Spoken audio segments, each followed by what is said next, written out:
What's up, guys, and welcome to the channel. This is Tyler Tote. I like to drop a lot of wins and share a lot of really positive things on the channel. Today, I'm going to start with a pretty big loss I think I took, but it's one I think a lot of parents can learn from and I learned from. And I think we can get better together. So let's jump in real quick and I'll share a quick story with you guys.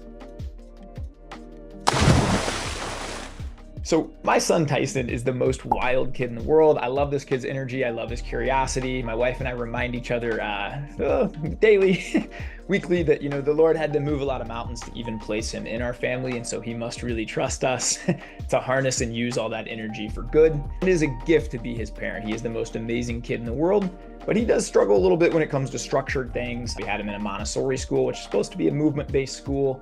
And it didn't really work out. And so, we had to make some changes here a couple months ago. And so one of those changes was going to be, hey, I would drop my daughter at school every day. My wife's responsible for taking our son. We got 3 kids that go to 3 different schools. So it's a busy morning. My wife's always, making all the breakfast, packing all the lunches, doing all the things. Then I take the daughter to school. Then I would then take my son to a park for 35, 40 minutes every morning, and with the intent of wearing him out. We do races, we do, scooter races, relay races, we play, we run all over. And then I would take him to his new little school, which is, to be honest, as much play as it is learning. It's 3 hours and he's outside for half of it. Hour and a half is just free time.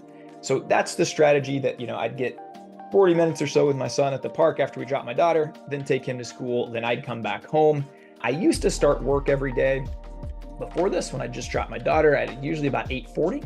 And so then I'd have from 8:40 to about 11:45 or noon to work on my things. Get a men's community, marriage community, one-on-one coaching, creating content, all the things that I do, writing a book now, all the things that I do, right? So I had, a little over 3 hours to create and get all that stuff in before the kids came back home and the madness started again, right? And if I'm really honest with you, when we talked about this and this was the only solution that was really going to work, I feel really guilty saying this, but it was all about me. And it was, man, this is going to cut into my time.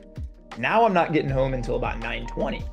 And so now I have from 9:20 to 11:30 to work, which is, 2 hours and 10 minutes or so, instead of that little over 3. And I'm thinking, I'm already always trying to get things done here and there. And it's hard as a busy dad. But, that was my first initial thought.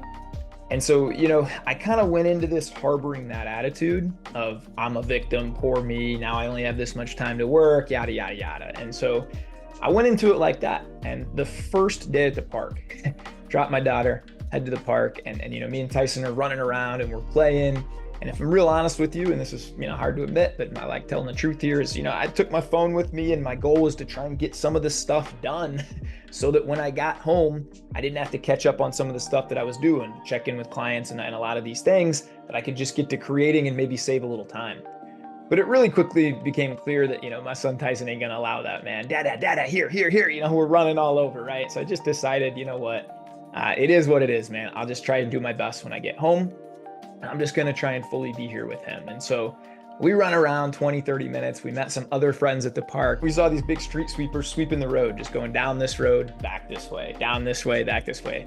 He hops on his scooters. He's chasing them down. He's waving to him. I'm running alongside him. We get the street sweeper to honk. We actually get him to get out, open the door, let my son crawl up there. And it just became a really awesome morning. And as we're getting back into the car, I open the door and I'm putting my little buddy back in, and he just wraps around my neck and just says, I love you, Dada.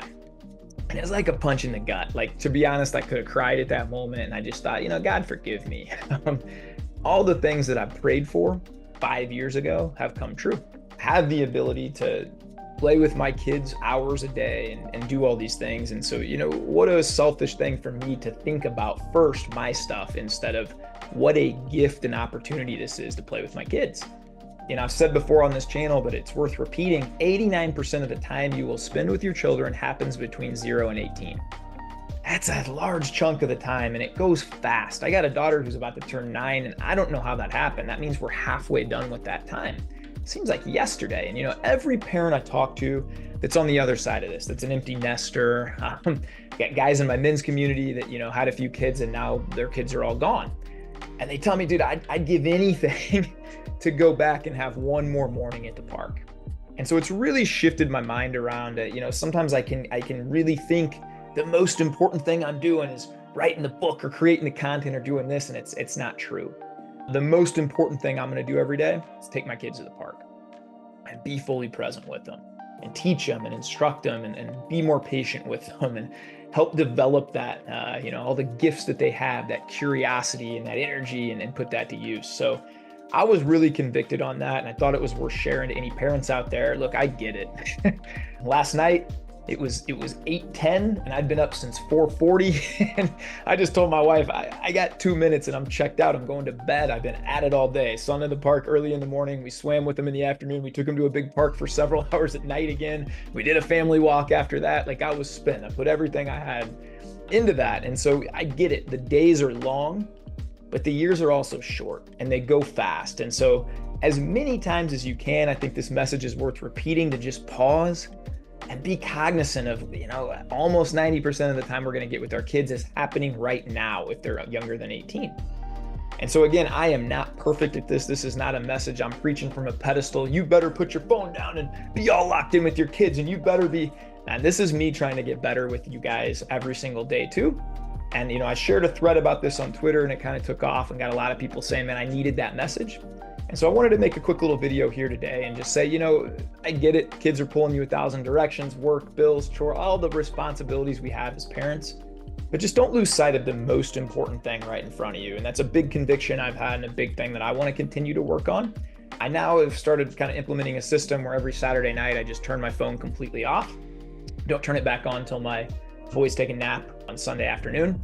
And so I just have about a 20-hour period with no phone where, go to the parks a couple times and this or that. And I'll be honest, there's been a couple times where I'm like, oh, I made an amazing picture, man. It was so cute, this or that. But it's really been worth it to me to unplug a little bit more and just focus on being present in that moment. So I challenge you guys today, man. Again, I know it's not easy, but if you're reading them a book at the end of the night, don't just hurry through the book to get onto your stuff, right? Be present, enjoy that time with them. Once it's gone forever. So appreciate you guys learning and growing with me. Hope you have the greatest day of your life. Go give your kids a giant hug. If you're lucky enough to have your parents around or grandparents, give them a call and thank them for the hours and sacrifice they put in to make you who you are.